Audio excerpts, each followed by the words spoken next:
as well with our retiree health care plan, same investment options.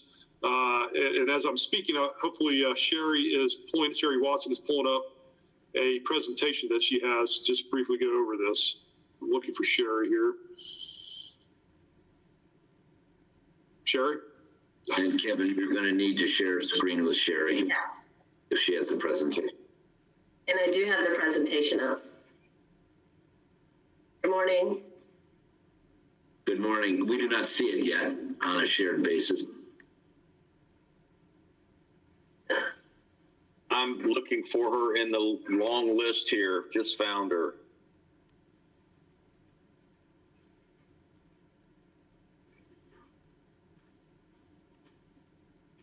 While we are waiting, Sherry, thank you for your work on this. Yes, sir. Can everyone see it? Yes, we now see it. Okay. So what I wanted to do was just kind of give an overview, if you have just a couple of minutes for me. What we're trying to do is switch out. We currently have a company called ICMA, and they've been here since 2003. In the beginning, the city paid a lot of our retirees' insurance. And what has happened is over the years, it became very costly. So in 2003, they began a plan where if you were here hired prior to January 1st of 2003, the city would pay you $5 for every year of service, and you would receive that in retirement to help offset insurance costs.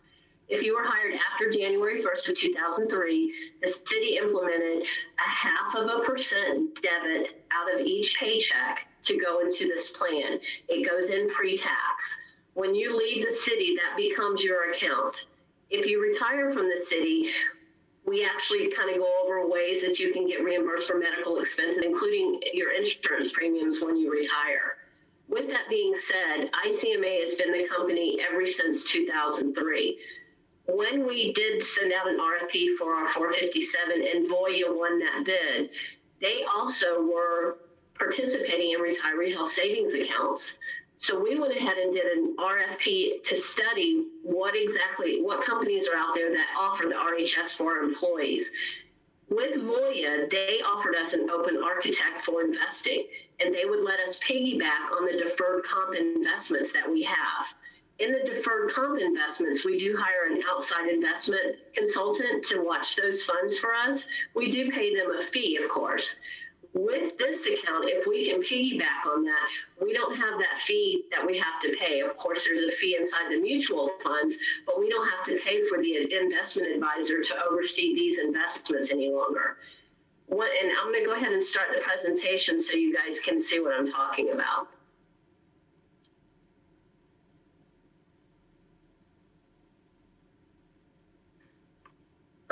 Kevin, how do I minimize that so I can go to the next page? It's blocking that section.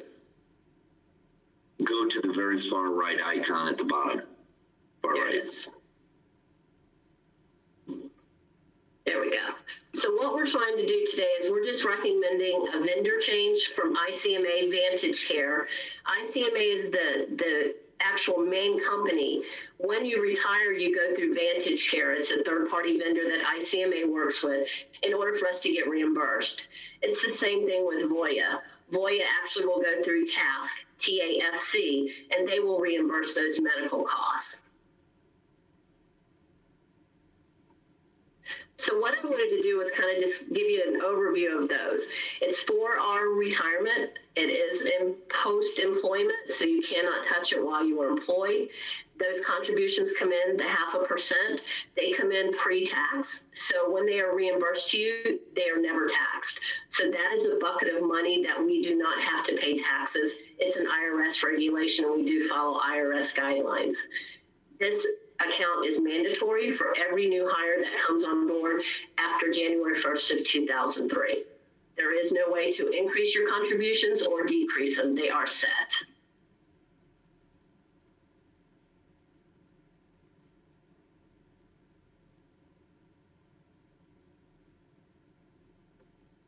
Okay, so here's where it talks about being vested. You're 100% vested. Every bit of the money that you put in, you are fully vested. So that is your money to take with you once you are no longer working at the city. They are non-taxable. They're not subject to any federal income taxes. They are available for any out-of-pocket medical expenses that you have, whether it's prescriptions, if you go for a deductible, anything to that nature. You are also allowed to have your beneficiaries as your tax dependent, meaning that if you file for them as a dependent on your tax return, they are dependent and you are allowed to list them as a beneficiary, meaning that if something happened to you, that account would then go to your beneficiaries that you have listed, but they do have to be a dependent, meaning if it's a child under the age of 26, or if you have a dependent that's living with you in your home and you still claim them. Spouses, of course, are always on there.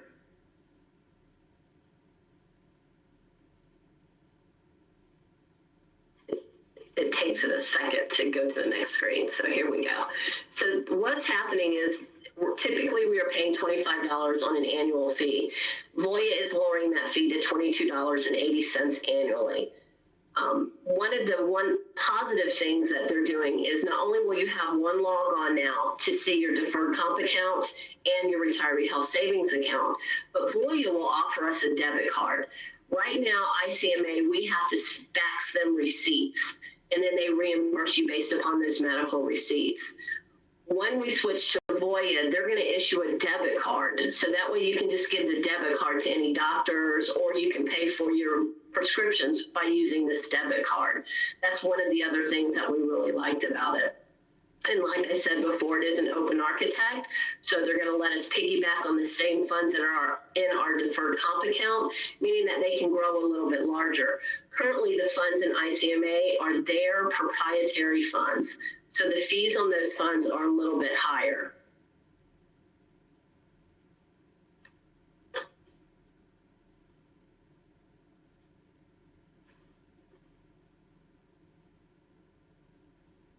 Okay.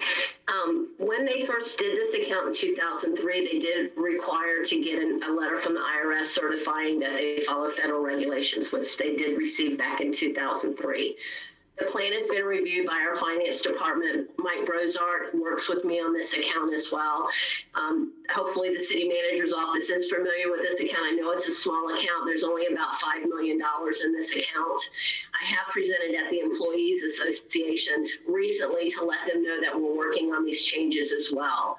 There's no cost to the city other than providing any payroll deductions and plan-related administrative and accounting expenses. Mainly it's for the employees just to have a little bit of a retirement account to have for any medical expenses once they leave.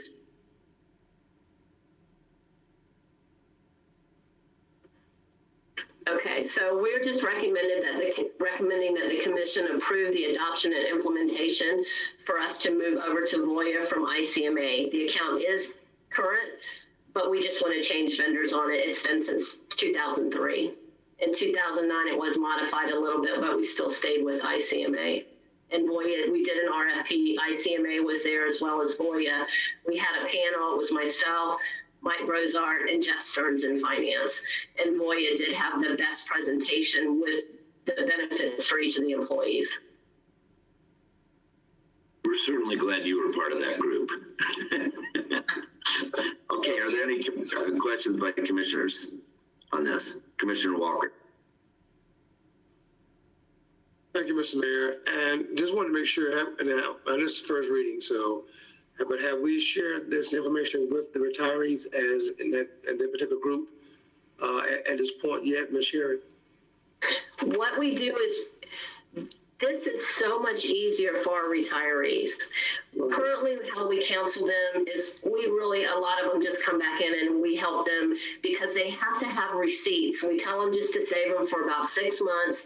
Then when they come into us, we fill out a form, we fax it over for them, and they get their credit back. We are working with every one of our retirees. Remember, a long time ago, those retirees wouldn't have this account. They get the $5 per year of service. This is only for retirees that have retired since January 2003 that had this account. So remember, prior to 2003, they get the $5 per year of service. So we do counsel them.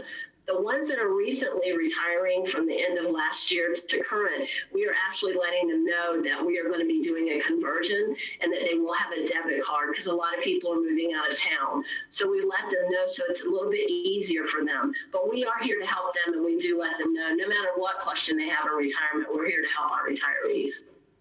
So if I hear you correct, then again, we are contact and communication with them is being shared as best to inform of what this particular situation would be. All right, thank you. Yes, sir. Yes, sir. Commissioner Reed. Thank you. Well, I'm assuming that when do we anticipate this taking place? Well, we've been working on the document, so we kind of got pushed back a little bit from the agenda study because we've been working on the documents. There's 5 documents in place that that Palmer's been working on with me. We wanted it to be effective March 1st. I did explain to them that we may not be able to have it effective March 1st in case you guys have any questions. But as far as we know, the documents are dated March 1st. And we're going to circumvent the Murphy Group in Orlando from they won't be involved anymore of looking over the insurance component. We have asked for liability from Task, which is the third-party vendor, and Voya is already currently our 457 provider and already has provided the fiduciary side of the insurance. So maybe I'm not understanding exactly who the Murphy Group is. I think it's the Murphy Group. I know we hire a consultant from Orlando. We pay like $80,000 a year to look over the different policies that we before we sign them. That's with respect to other insurances for property. Is that right? Yeah, I believe. Correct. And we'll get the employees will get a better health benefits. They're just cheaper. No, sir, it's not for that. What this is for is a reimbursement of medical costs in retirement. So it's totally different. It doesn't help their insurance or anything like that. It's just a way to get reimbursed pre-tax money, though, to where it's never taxed.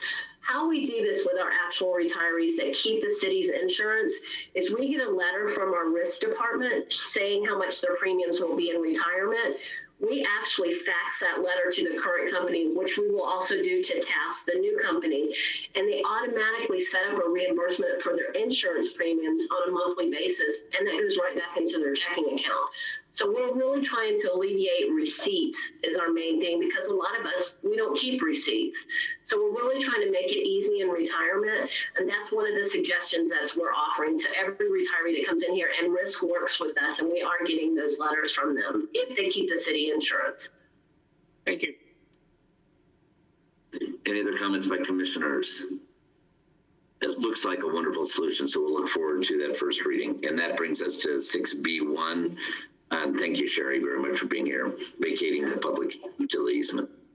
Yes, what this is doing is the city is vacating a public utilities, but it has on the Lakeland Central Park property that you have heard about fairly recently, north of the Parkway, west of Airport Road, south of Old Tampa Highway. That development is being required to donate a conservation easement to SwiftMud as part of their development approval. And SwiftMud is requiring that we vacate our public utility easement on that property. We've checked with all the different utility providers, and none of them have any objections to the vacation. So this is simply clearing the way for the developer of this property to donate a conservation easement to SwiftMud. Any questions by commissioners or comments? Okay, next item, sir. All right, the next item is related to the planned roundabout at Don Emerson Drive and Drainfield Road out by the airport. The DOT, when they are going to do a project like this, does a title work and determines what the interests are, and the city has a public utility easement out at this location as well. And the DOT requires that we subordinate our easement interests when they have a project moving forward. So that's what's going on here. Under the subordination agreement with the DOT, we agree that our facilities can be relocated. The DOT agrees to pay the cost of that relocation if necessary. So city will be held harmless for any utility relocations related to this, but this is part of the process of developing that roundabout. And that's all normal and standard. Yes, absolutely. Okay, any questions by commissioners? Commissioner Madden. Thank you, City Attorney Davis. Could you, I just, was thinking about, kind of our dig once policy and how we have our fiber, because when we move utilities, things like that, we incorporate that. Do you know, like and I know the city of Winter Haven is very aggressive with working with DOT anytime they do any kind of expansion or moving of utilities that they incorporate fiber. Do you know if we have fiber out there in this area? I do not know that.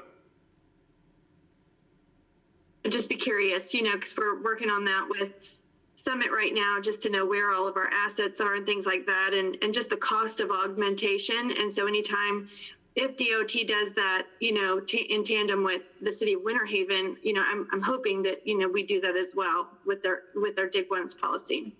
I can check with people who will know the answer to that and get back with you on Monday. Great, thank you. Perfect, thank you. Thank you very much for that. Great point, Commissioner. Any other comments? All right, that brings us then to C1, correct? Yes, miscellaneous item report. E1 was a consent item that we discussed at the beginning of the meeting on acquisition services for Medell Road water. I so thoroughly marked it off mine that it looked like it was not on consent anymore, and so I apologize. Number 2. C2 is our standard use agreement that we enter into with Sun and Fun each year. It's fortunately looking like that is going to happen this year. I believe it's April 13th through 18th of this year. The main purpose of this is quite frankly to have Sun and Fun indemnify the city and provide insurance for any incidents that might happen. They've agreed to provide general liability insurance of $1 million per occurrence. Umbrella liability above and beyond that of $5 million. And then they also provide a fire and casualty policy that will cover 90% of the replacement costs of any of our buildings or structures out there that happen to be damaged by fire or other casualty. I think the other main component of this is that Sun and Fun agrees to pay for the additional costs of air traffic controllers for their events. I see Gene on the line, so Gene, you can supplement anything that I missed. Commissioner McLeod. Thank you, Mayor. Gene, what impact, if any, will the Amazon flight schedule have on Sun and Fun air traffic? While he is working on that, they're subordinated to the activities. In other words, they made an agreement to schedule a round. Are you on, Gene? There are a couple things in Amazon's lease. One of the big items is when we have a military jet demonstration team like the Blue Angels or the Thunderbirds, and this year it's going to be the Blue Angels. Their facility sits inside the aerobatic box, so they've agreed to up to 3 hours per day when the jet team is here to vacate that building. And the other piece is when we're running, obviously we have tons of arrivals in the morning, but basically between 7 a.m. and noon. I don't believe, based on the schedule that I've seen, that we have any arrivals at that point. So as far as the arrivals and people to be able to get in here en masse, we're going to be able to do that. And then there's some departures at 2 o'clock, but we'll run that during the air show. So we'll handle those aircraft really no different than we would if a U.S. Air Force C-17 is coming in or a business jet is coming in. It just gets worked into the show with the rest of the traffic. So it'll be accommodated along with all the other people that are visiting. Yeah, it would probably be an unfair advertising advantage to have the Blue Angels landing one of the prime jets on either side. Other questions with respect to this? Commissioner. I'm asking a lot of questions today. I apologize for that. This is for Palmer. There again, I represent the city on the board of directors for Sun and Fun. Is this something that I would have to excuse myself from voting, or what's protocol for that? You're on the Sun and Fun board of directors? Well, just representing the city, yes. No, then you would not have to recuse yourself. Yeah, because he's appointed by us. By the way, this represents our first real restoration of a major event activity in the city as we go forward. And we're all hoping that we continue to see the reducing results that helped to make that possible. And I applaud Sun and Fun for being aggressive enough to move into this schedule. And it is a primarily outdoor activity also as well. And so I know there can be some tension on this from people one way or the other, but as we restore activities going into summer, this is probably going to be our first real test of how to do that well.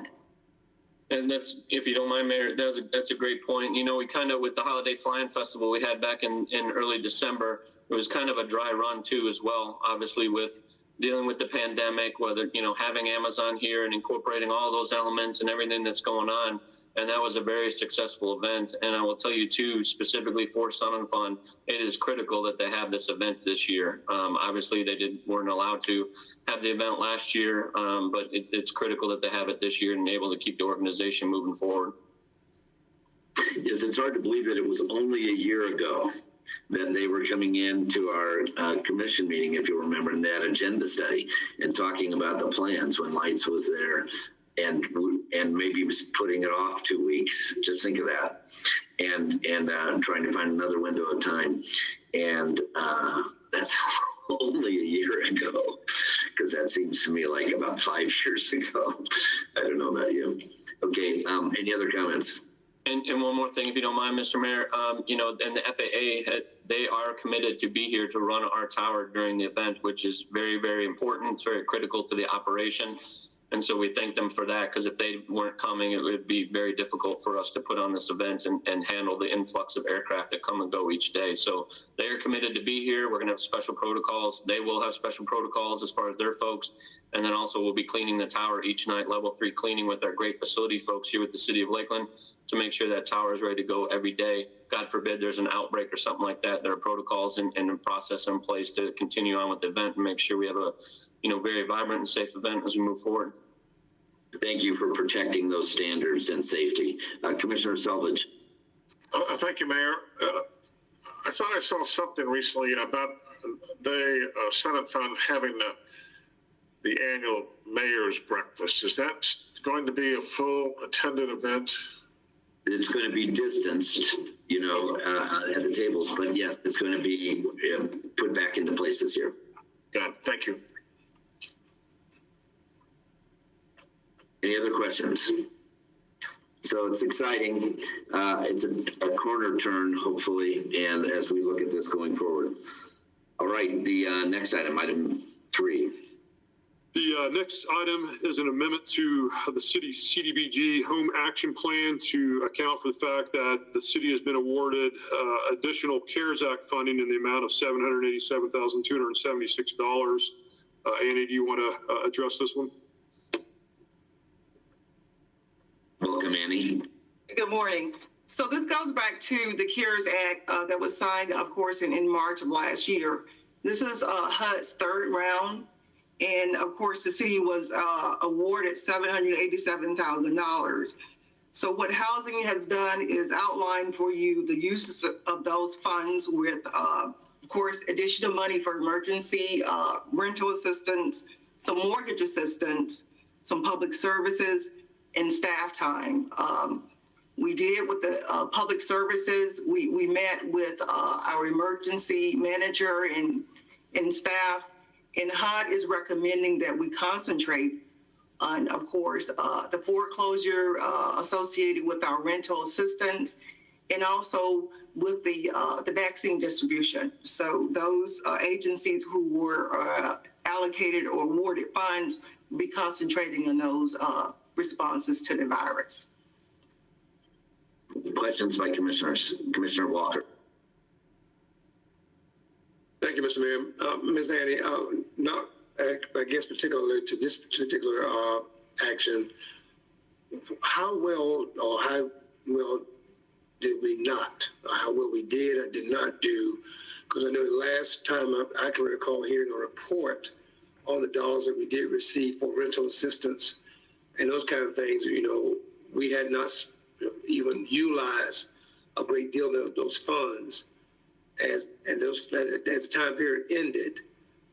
How do we sit with that situation? So the state awarded some relief funds that had to be expended by December 30th. So those funds were spent. So we did spend those funds on rental assistance and mortgage assistance. So those are all gone. We were probably $1.3 million for the rental assistance. We've spent approximately $1 million. So we have about $300,000 remaining on the books in addition to the $260,000 for CV3. But we do have a waiting list for folks who are needing assistance. And if I may ask, Mr. Mayor, Ms. Annie, were there some dollars too allocated for utility assistance, that kind of thing as well, during the onset of the particular CARES money that we were getting? Am I thinking correct here? With the rental and the mortgage assistance, we were able to assist with utilities, with like the electric and with TECO along those lines. So it was all part of one pot? Yes, sir, it was. And we still have another 300,000 still left, if I heard you correct? You have about 300,000 and probably coming up in the next month. Of course, the county was awarded $21 million from the Department of Treasury. Yes. Lakeland probably will be allocated some of those funds also. Thank you. Mm-hmm. Commissioner Reed, and then City Manager Shroud. Thank you. Ms. Gibson, thanks for being here today. It's ironic, yesterday on the Lakeland Now website, there was an announcement that on 811 and 840 West Lemon Street, they're converting a mobile home park for homelessness group from the CARES Act. I guess the county just awarded a group $1 million. They acquired this little place down there. It's a bunch of little, I call them junky mobile homes, but anyway, it's a place for them to live, and right across the street from I think Shoup Street, to give you an idea where it's at. Or excuse me, I'm not sure. Williams, or what if you familiar? I'm not sure if our zoning. I was going to check with Teresa today to find out about the zoning and stuff of that, to make sure they can do what they want to do. Well, those funds were from, I believe, the Polk County Emergency Shelter. And they were awarded, Gospel Inc. was awarded $1 million for that location, I believe.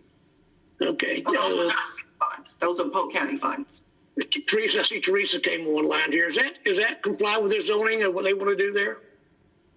Yes, Commissioner, it does. We have been in communication with Gospel Inc., both with Brian Seeley and with their board of directors, and advising them on how they can repurpose the mobile homes for this specific grant.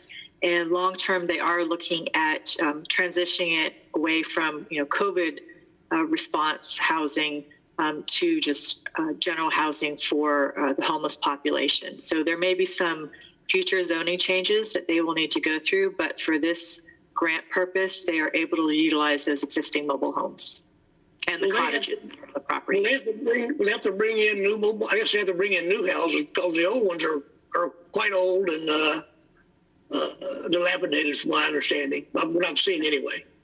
Right. So the current plan is for them just to renovate the existing mobile homes and structures on the property. Long term, there's some vacant property on the western edge of that mobile home park that has multifamily zoning. And on that property, they do plan to bring in new structures, and they're looking at different options, some creative ideas in terms of some smaller homes. So again, we're working with them through that. And for the portion that has the mobile home park, they may need to come forward in the future and do a zoning change in order to allow for additional units to be brought in. But they're aware of what the requirements are and what's needed in the future. So that may be our first tiny home community facilities. It could be very well, yes. All right, City Manager Strauss. Thank you, Mr. Mayor. Can you hear me okay still? Okay, great. Yes, I just want to take a moment to thank and congratulate Ms. Gibson and her staff. This additional money that has been awarded by HUD is a direct reflection of the exceptional job that they did managing those first allocations. And so great for the community, and it's a direct reflection of Ms. Gibson and staff that worked on managing those funds. Thanks.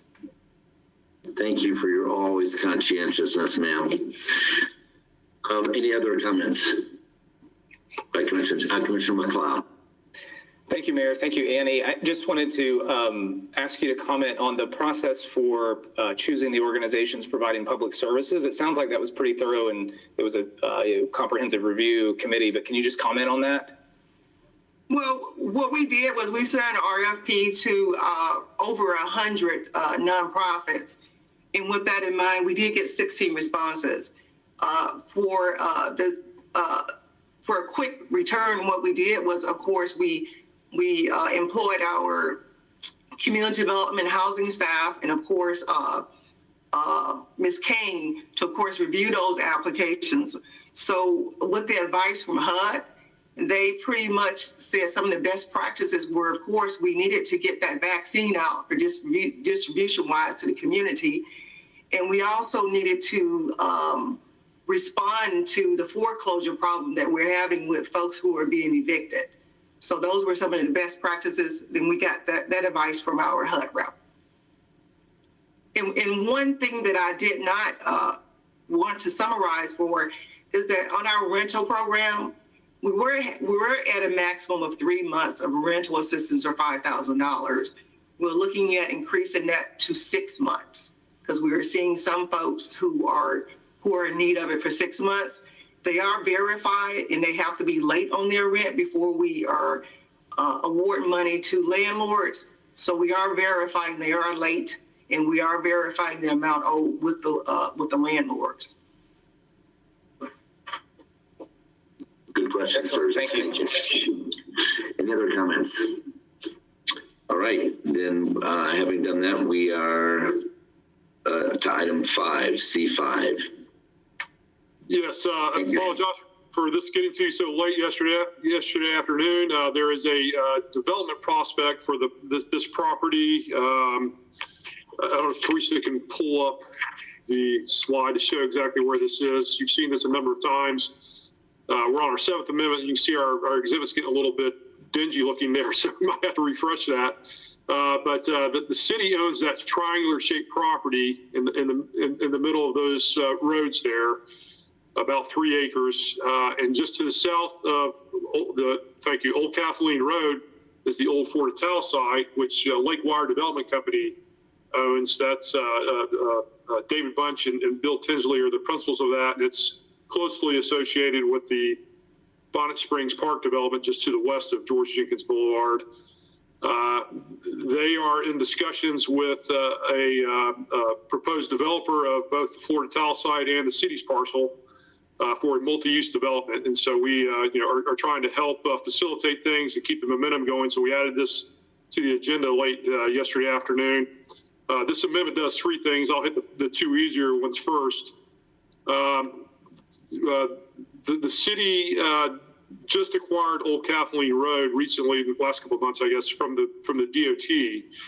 And as part of that, the DOT also deeded to the city a strip. And Teresa, if you could advance the slide to the next one.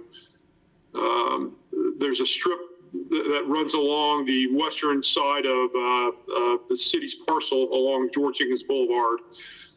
You can, not a great exhibit, but you can see Old Kathleen Road down there at the bottom. And then there's about a 12-foot wide strip that's kind of in bold outline there that runs along the retaining wall for George Jenkins Boulevard that the DOT conveyed to the city as well as part of that transaction. So this amendment, 7th Amendment, adds that 12-foot strip to the list of property that the city will be deeding to Lakewire Development Company when we get to the closing of the property.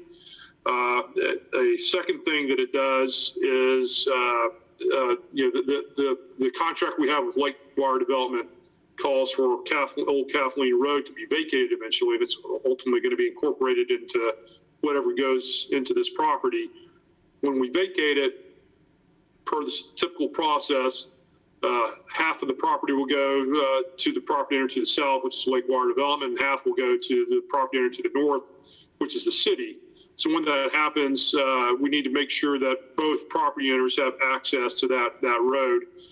as well as any utilities in that right of way. So this is granting cross access easements and cross utility easements for the two parties there. The main amendment, though, is also related to a provision in the current agreement that says that before the city has an obligation to close on its 3-acre parcel to the north, the city commission has the right to review whatever development is going in there and analyze, the compatibility. What does it think that? What are the chances of success of the development?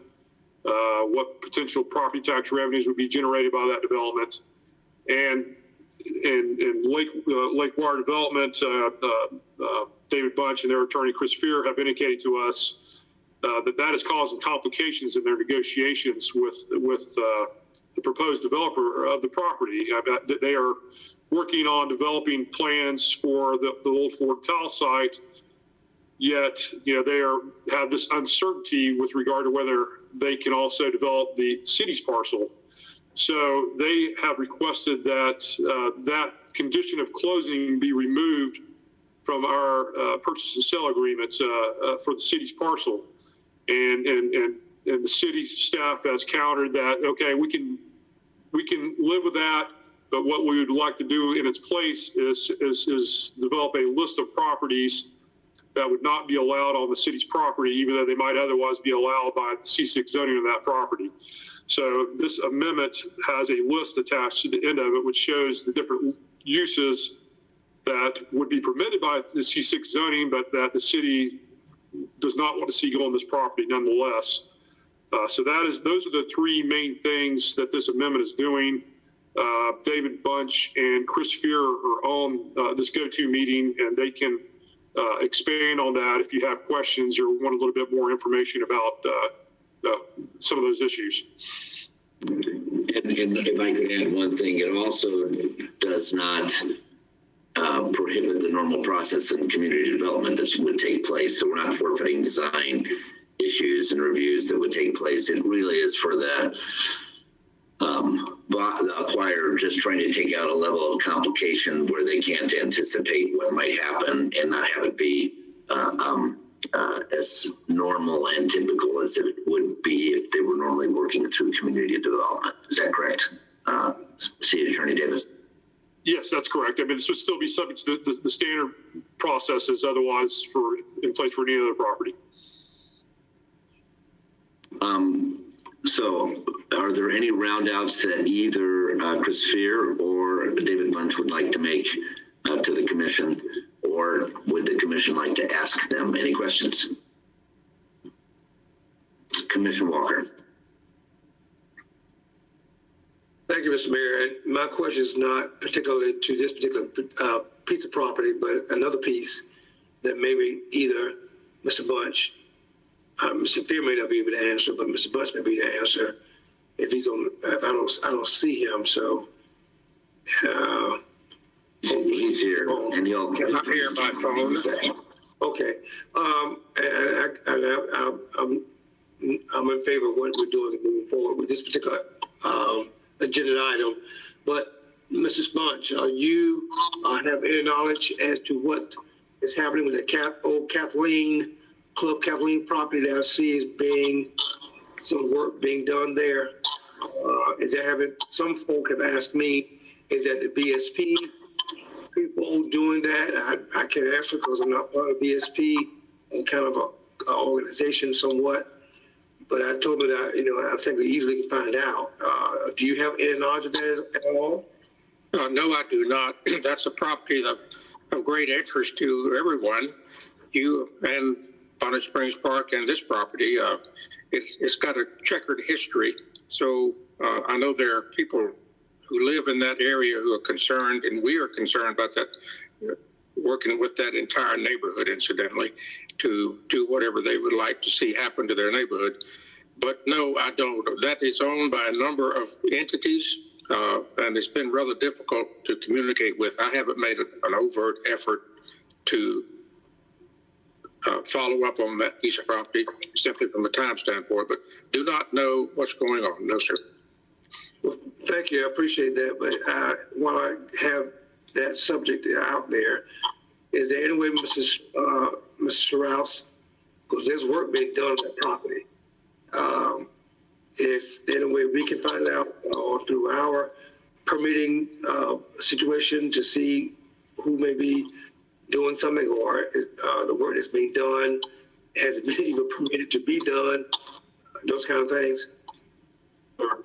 Well, I'll check and see if there's been any permitting or interaction with staff and can report back. Okay, if you could, I appreciate that. Thank you. And thank you, Commissioner Reed. Thank you, Mayor. David, first of all, I'd like to commend you here and Bill. I've seen a lot of construction going on at Bonnet Springs. Looks like they're making tremendous headway. I can't wait for it to open. Matter of fact, I need to get with you guys. I need to buy a bench between you and I. Been meaning to do that. Of course, obviously, we have to do. There have to be some mutual trust as to what you're going to put on that site. I guess y'all have an option to buy it as kind of an open-end deal for a long time. Palmer, I haven't had a chance to read it. What are the three items that are? What are the property types that will not be allowed on that particular corner? Okay, well, first of all, the C6 category has a list of prohibited uses that would be prohibited on any property, so those continue to be prohibited. It also has a list of conditional uses that require a public hearing process before moving forward. So any conditional use in the C6 area would still require an additional public hearing process before moving forward. So what this list does is at the very end of this agenda item is take uses that would otherwise be permitted on this property, but that we do not want to see go on this particular property, and list those out, and they'll be in a deed restriction once Lakewire Development sells the whole property to the eventual developer of the property. But the list of uses that are prohibited that would otherwise be permitted are bed and breakfast operations, repair-oriented services, medical marijuana dispensing facilities, catering establishments. At least if that's the principal use, we recognize that restaurants oftentimes have a catering component to that, and this does not prohibit that. But if it's a standalone catering business, that would be prohibited. Churches, synagogues, other houses of worship, colleges, junior colleges, universities, seminaries, daycare center accessory to a house of worship, daycare centers for adults, daycare centers for children, vocational training facilities, group homes, hospitals and emergency rooms, broadcast and transmission towers atop buildings greater than 50 feet in height, communication studios, and then utility type facilities. And I should add that this is a little bit of a fluid situation. I feel Chris is staring on me here. They're still working with the developer on this list, but we just wanted to capitalize on the momentum, so we went ahead and put this on the agenda and moved forward. The list may be tweaked between now and Monday, or we may need a little bit more time, but we thought it would be better to go ahead and get this on the agenda and get something approved if it was at all possible. Is this something we would have to have like a first reading, second reading, or just going to be voted on Monday? It would just be voted on Monday. I'm not particularly interested in having a big gas station on that corner either myself, but I don't know what the other people are. They're getting a big gas station. I don't think we need one of those right in the core of our city either. So I'd like to put that on the list between, I don't know how fellow commissioners are, but I'm not in favor of a big 10 island Wawa or something like that. And I should add that just because something's not on this list doesn't mean it's not prohibited. I mean, this is only listing uses that would otherwise be permitted that we're prohibiting for this particular property. I don't know if Teresa can address the gas station issue, whether that's a permitted use in the C6 area or not. I'd like as a non-permitted use personally.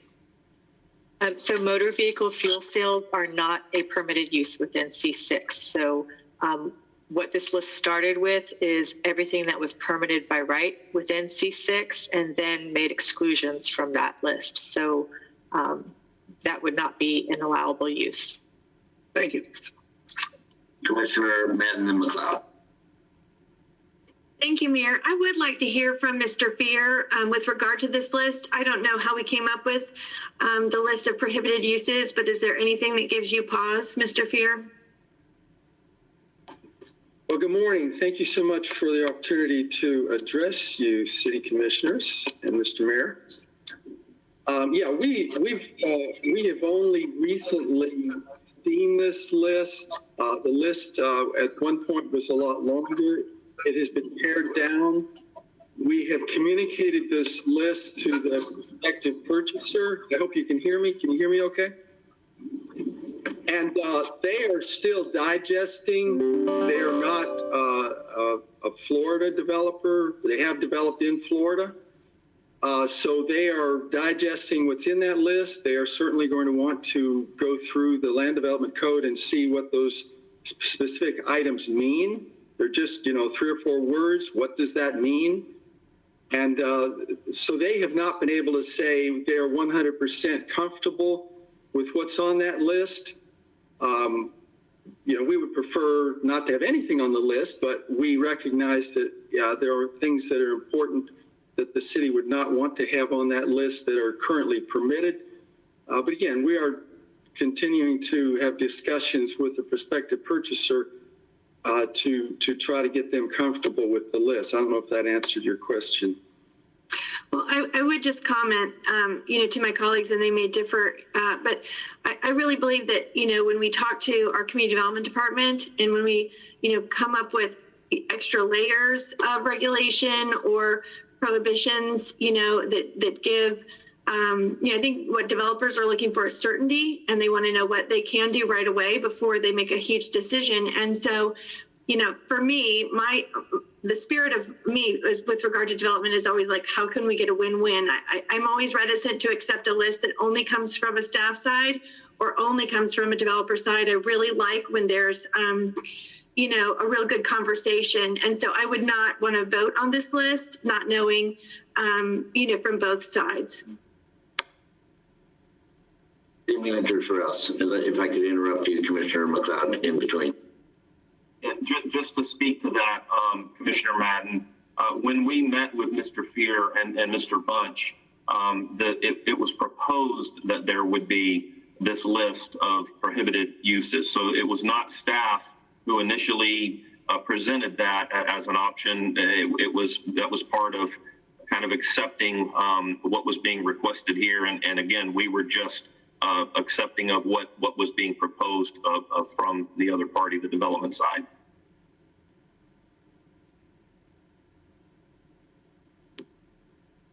Then go ahead, Commissioner McLeod, and I'll have a question following yours. It was a similar question and comment as Commissioner Madden's. I was just curious the process for the list and the types of development that were listed there. It was a little hard for me to sort of wrap my hands around that just here late yesterday to figure out how we came up with that. Would we be in a situation where we look back and say, well, we wish we hadn't have done that? It seemed different from some of the agreements and amendments we've approved in the past. So I was just curious for the background on it, how we suggested those specific types of development. But I think I'm hearing a little bit more, but still I'm not 100% clear on it, or if we would be in a position to vote on Monday. If Mr. Fear, if you're saying the developer, they're still, we don't know how they feel about this list. So it seems a little fast to me. Yeah, there are 3 parties involved. There's the city, Lake Wire Development, and then the possible ultimate developer. And I know the city and Lake Wire Development have had discussions on the list. Chris, I think it was Tuesday that we met on this issue. It was earlier this week. So we are moving fast. Monday. It was Monday. Okay. So we're moving fast to try to facilitate this. Recognize that we may very well have to pull this from the agenda on Monday if it doesn't get resolved. But once again, we thought it was better to have it teed up to go if at all possible. You've heard the cliche "time kills deals," so we're trying to avoid that if possible. But there has been dialogue between Lake Wire Development and the city on the list, and as Chris indicated, we're dealing with a out-of-state developer as well. So it's a little bit difficult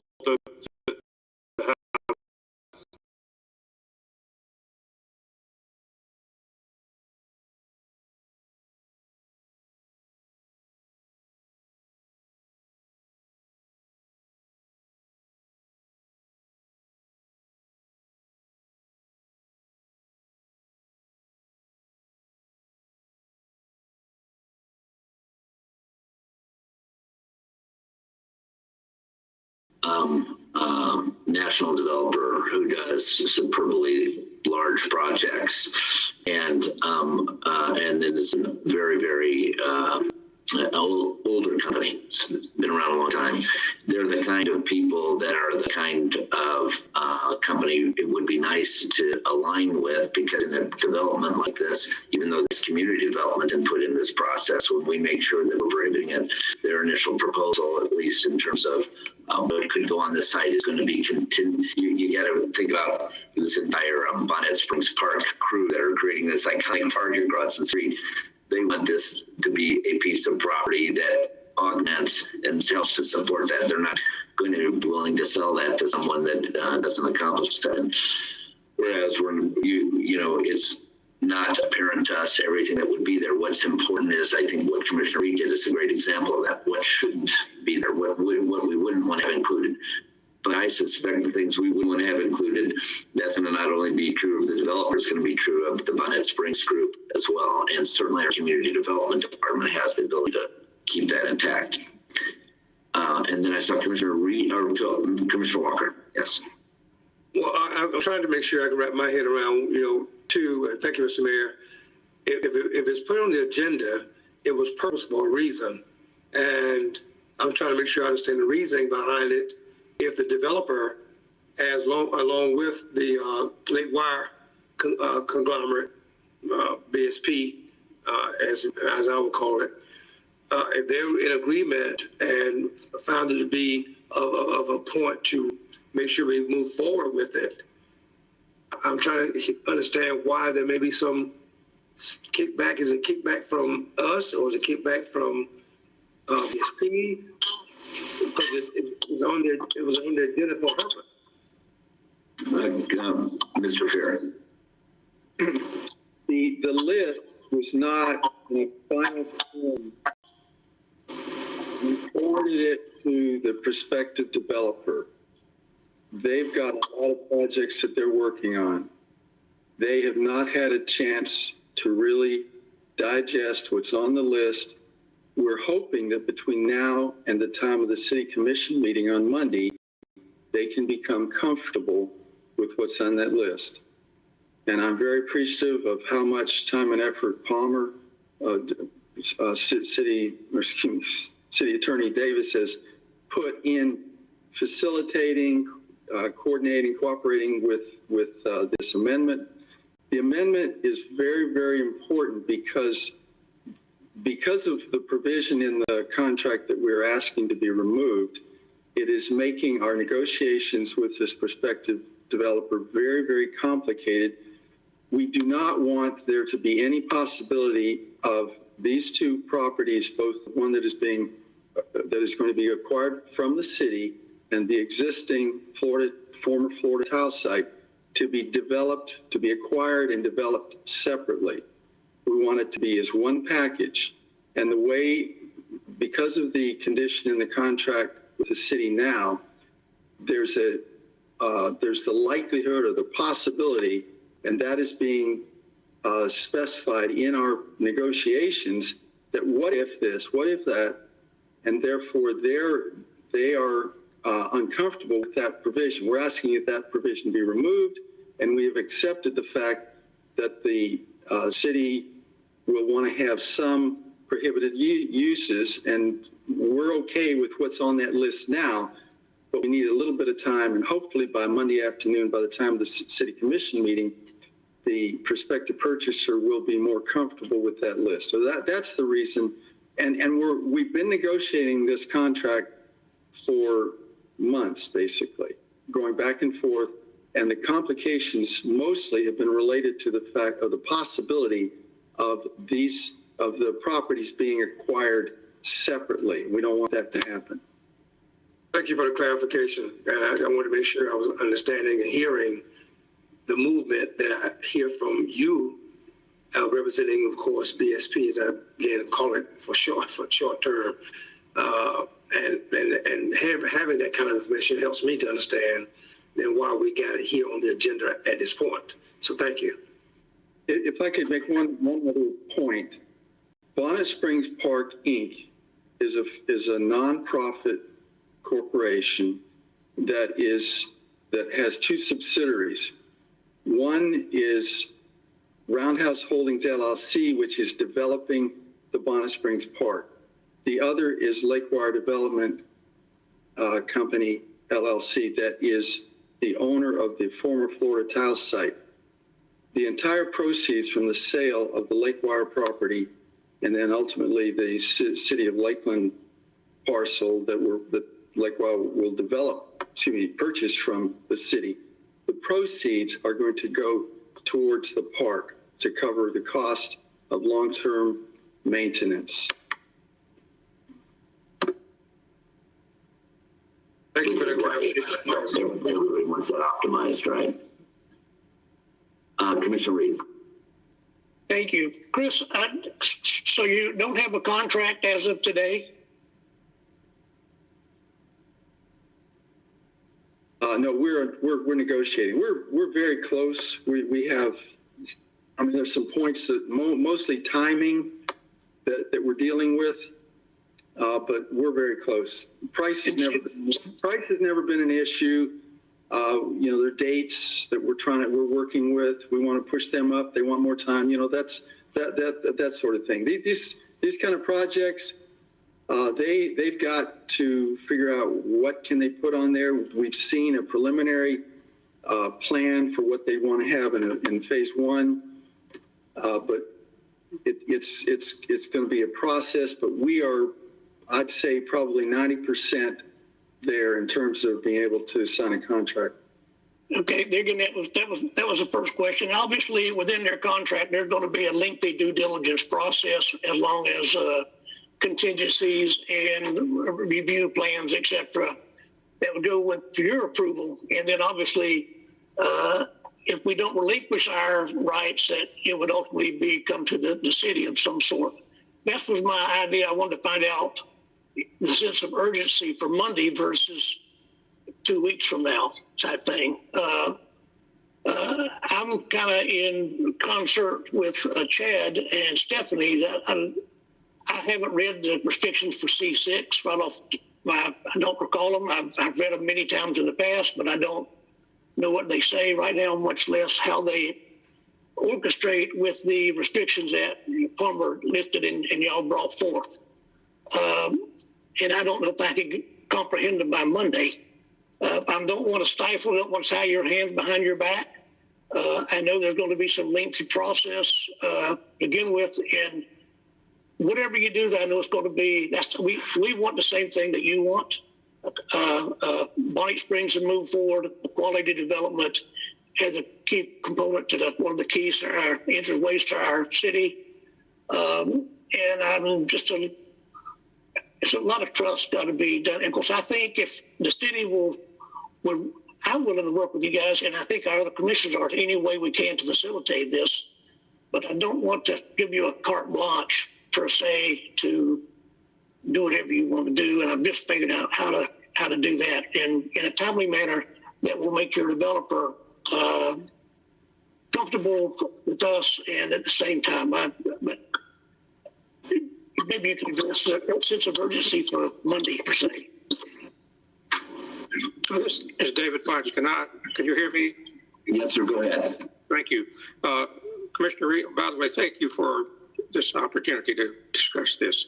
And also thank you for the 4-year partnership we've had to date on this piece of property with the city. It's been a great run, and you all have cooperated, and we've just brought this very difficult site to a point that we're at now that it is marketable. It's clean, it's remediated, it's zoned. Everything that 26,000 tons of concrete are gone.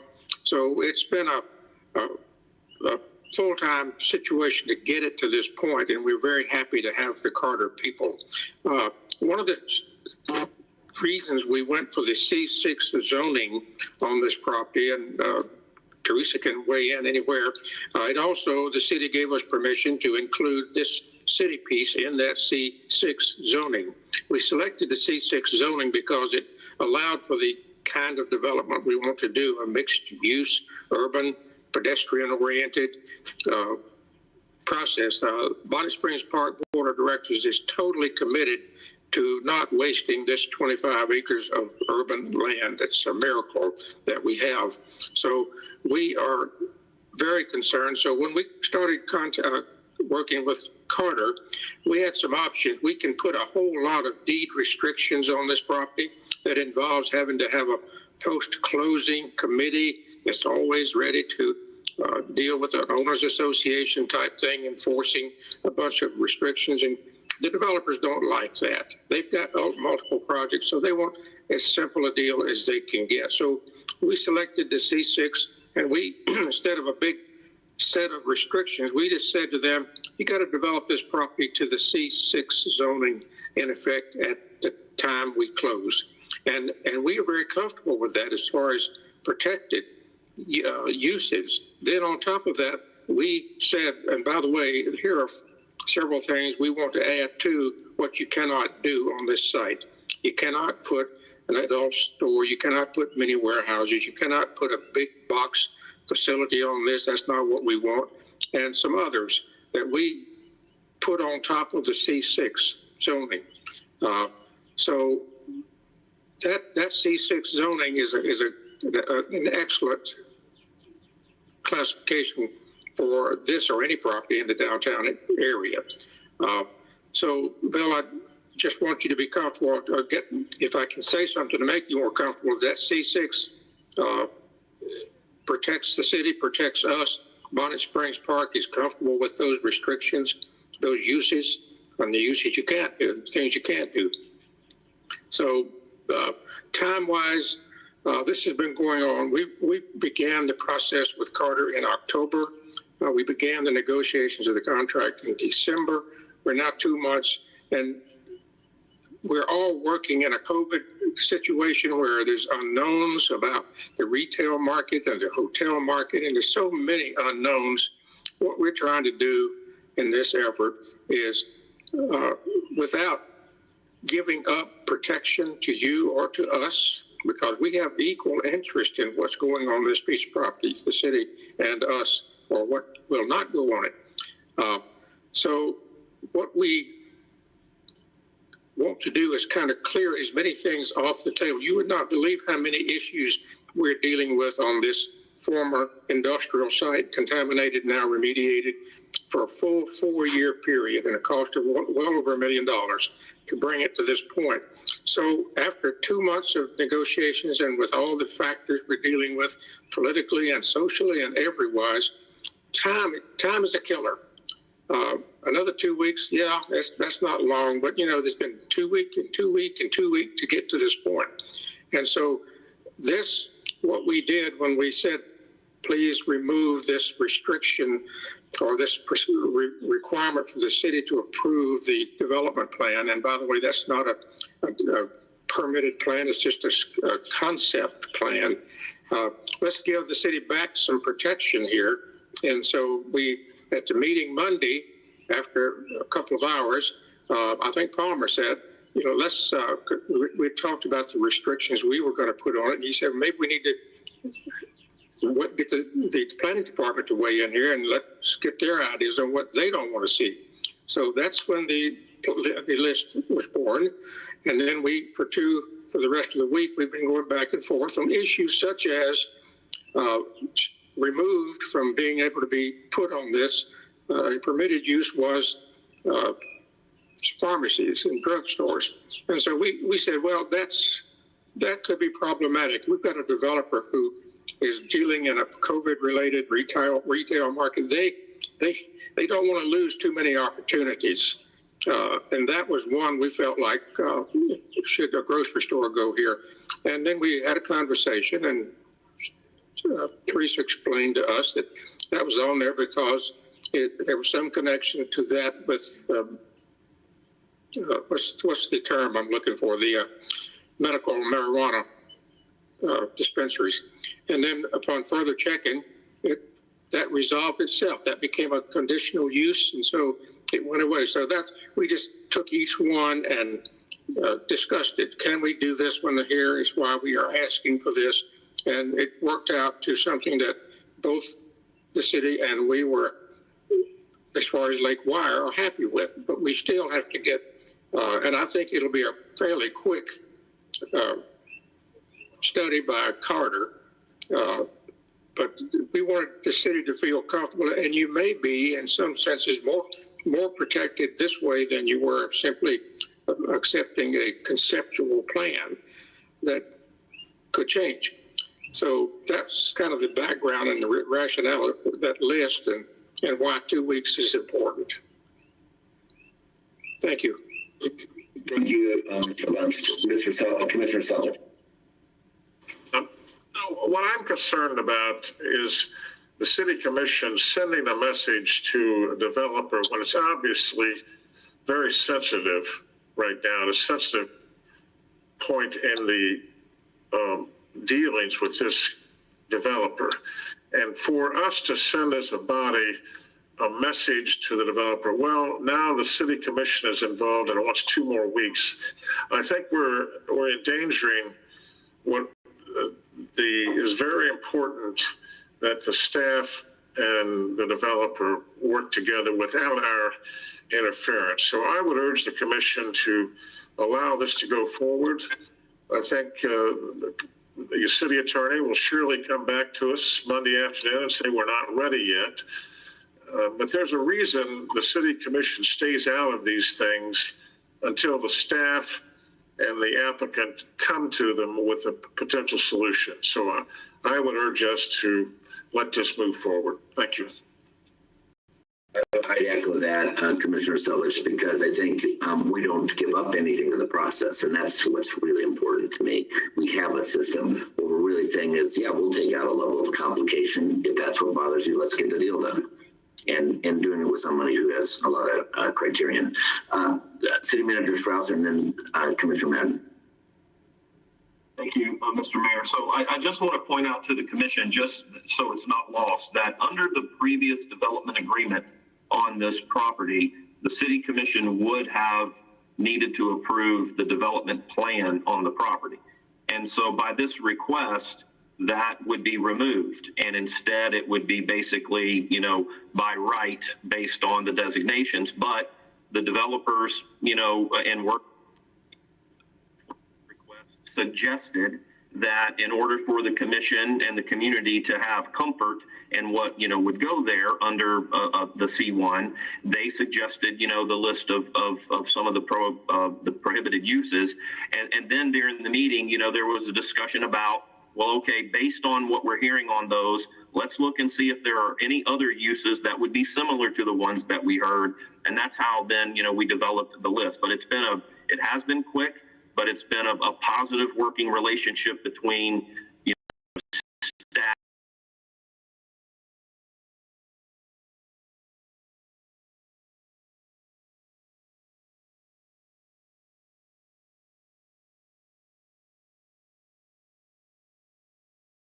To then approve the development plan, but through this request, there's also then those, assurances based on the uses that would be prohibited. Thank you, Mayor, and thank you for that clarification, City Manager Strauss. So I guess I want to just clarify my intent to reaching out to Mr. Fear was not to impede a process or add 2 weeks. There's always, in negotiations like this where, we can't wreck the deal by giving too much information, and yet there's always the speed of trust factor. If we knew what the pictures looked like and what was being presented to you as the potential development, we could either be super excited or worried. But, the person in the middle is obviously, the Bonnet Springs Park, who not only wants the initial sale to be able to create some revenue, which is, I'm sure, mitigation now on the lake after they've done all of this remediation on the Lakeware property. So, but then the second thing is, of course, to have a neighbor that works in context and is synergistic with the park. So an urban pedestrian friendly thing is what I heard. It said, that is what they're looking for. So, I can appreciate that staff and City Attorney Davis have quickly, tried to put together this list. I think my colleague, Commissioner Reed and Commissioner McLeod and I were just looking at things like bed and breakfast. Could that be misconstrued that, is that a specific clarification that doesn't mean a hotel? And looking at a childcare, what if there's a office building, that like Publix that has a childcare facility? Or it just seemed like there's a lot of small details that could have nuances that would give a potential developer pause.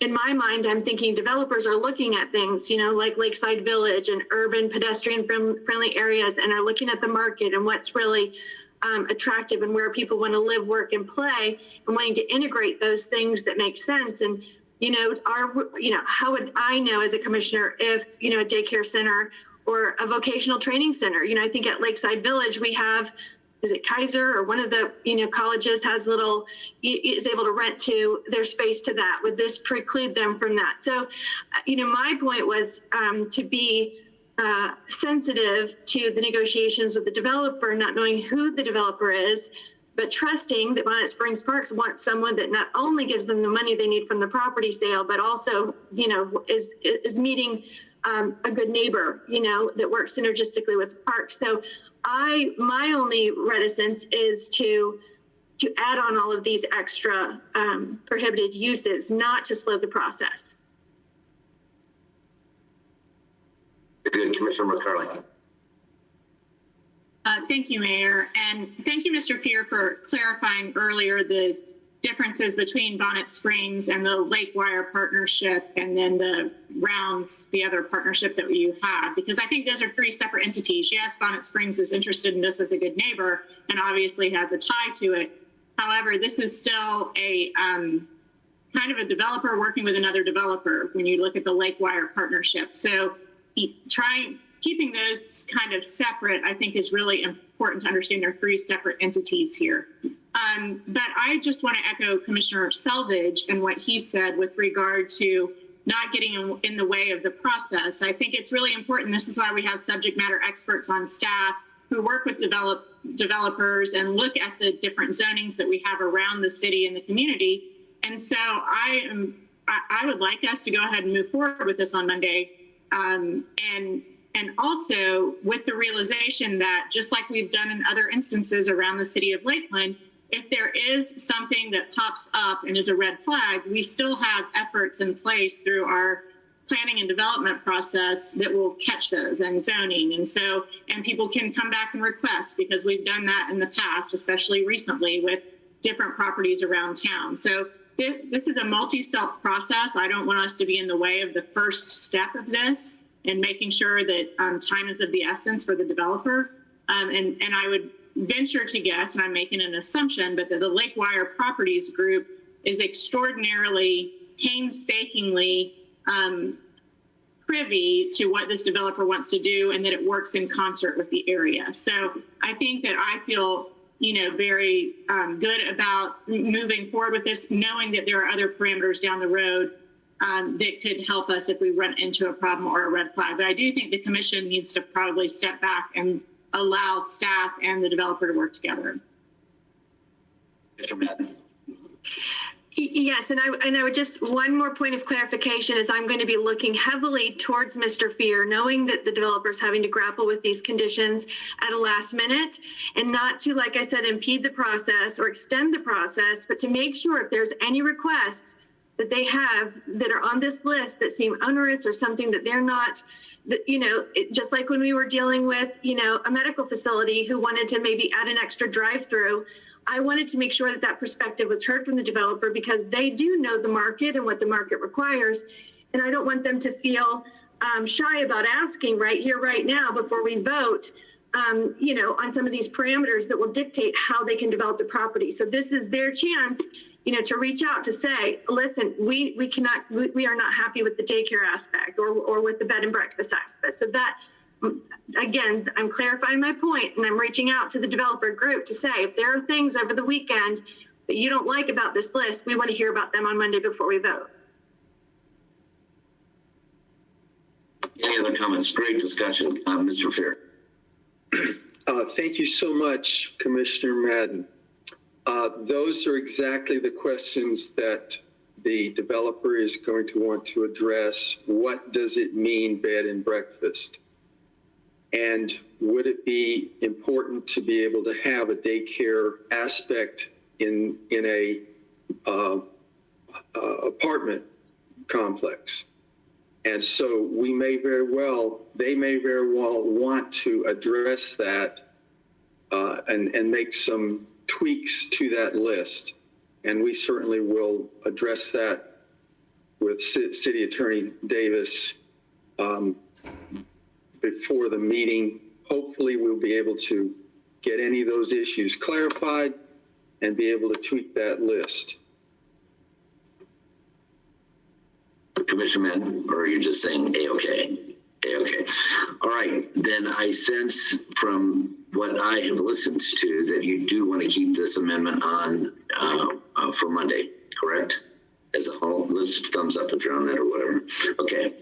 And Commissioner Reed, I think you had something else you wanted to say too. Thank you. Teresa, can you provide us with a list on C6? Yes, sir. I'm actually in the process now of highlighting that list and everything that's allowed within it. Okay. Thank you. And I'll get that over to the city manager to distribute to you. Commissioner McLeod. Thank you, Teresa. Thank you, Teresa. Thank you, everyone. I know we've talked about this a lot, so I'll try to be brief, but I think for me, it's just, this is different than some of the typical arrangements that, at least in my time on the commission. So just trying to figure out the details. I know it's been very helpful to hear the discussions, the negotiations, the things that have taken place over the past month. And so for many of the players, this has been ongoing for a long time. For some of us, when you're hearing about it for the first time, just trying to make sure that we understand what we're doing and the ramifications of that, and making sure, I think we all have the same interest in making sure these properties are successful or an asset and fit with the Bonnet Springs vision. And so, yeah, I'm supportive of moving it forward to Monday, just I'm glad we've spent some time talking about what this means, because it is different than many of the, zoning and development issues that we've discussed, recently. I appreciate that comment from you, Commissioner McLeod, because we work diligently not to do anything that's ramming through too fast or feels like railroading in any portion of a process. And when there's something that becomes time sensitive, that there's probably pretty strong reasons on negotiating basis for those kinds of things when they do occur. And so making certain we don't forfeit the ability to control, recognizing we're working with a developer who's already invested $1 million in remediation of a property, and I forget how many tons, but 26,000 tons of concrete, some number like that have been crushed and removed to get it lot ready, and then finding somebody who can do and take the whole piece as a single buyer and develop it in a very phased and controllable way that has a history of developing wonderful projects on a national basis. Those are all good things to line up. And knowing we haven't forfeited anything on the community development side. And so becomes understandable why they're going to say, because they don't know us, why they're going like, I don't know who we're working with in this line. Get those guys out of here so we can work with the people that we're typically trying to work with. And so having that, I think we all share the same emotions you've just shared, Commissioner McLeod. And so having Monday, having a chance to think about it some more, recognizing all the parameters we've discussed in this, line it up to be something that hopefully we will be comfortable making a decision at that time. Any other comments by commissioners? Commissioner or City Manager Strauss. Thank you, Mr. Mayor. But, because the public is watching and the commission and everyone on the call, I just want to address before we move on Commissioner Walker's questions about Club Kathleen. There is no active business tax receipt at that location that we have. And we're not aware of any redevelopment plan there at all. However, there is an active code enforcement case, and we do have permits for roofing and fencing, and which is probably a part of the code enforcement case. And so that is what we know that is happening at that site. If there's any other, potential redevelopment coming, we're just not aware of that at this time. Thank you, Mr. Strauss, for a quick answer. I appreciate that. Anything else on this item? All right, thank you very much. And Mr. Fear, Mr. Bunch, thank you for both being available to answer some of those questions. All right, that takes us to, we're done, doesn't it? We are going to break. Make sure we're done. Let's flip my page over. Yes, we're going to break before we go to the city attorney workshop, and it's 10:35. Let's come back at 10:45, please. We are adjourned.